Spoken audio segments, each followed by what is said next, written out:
Everyone has everything as a priority. In the United States, corporations want to be socially responsible, but they want to make profit. And if they can put those things together, that's great. But if they have to choose one or the other, we know which one they're choosing. In a state capitalist society, right, the government wants to have as much growth as possible. And they also want political stability. But when they're forced to choose, they choose political stability. That is important to recognize.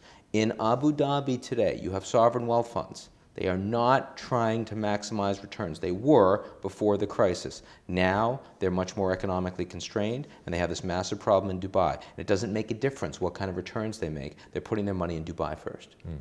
If you're China, you must secure commodities all over the world for your people and your growth. And it doesn't matter if it's an authoritarian state, and it doesn't matter if that's maybe not the most rational, efficient use of that currency today and those surpluses today, because you understand that you need that or you're going to have serious political problems domestically. So as you find that things are constrained, that you have to make choices, that you have priorities, the Chinese care enormously about environmental degradation.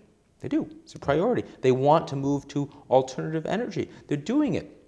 But the priority is economic growth. More than that. Why? Because the priority is political stability that requires that growth. That growth has to happen every year, every quarter. And so as a consequence, they're continuing to engage in this extraordinary degradation of their environment. All of these things create unsustainability over the long term.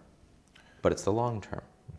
In a country with 1.3 billion people, with extraordinary capacity to continue to leverage the productive capacity of those people, much more than any other country in the world today, they can make a lot of mistakes, and they can be less efficient, and they can still grow quite a bit.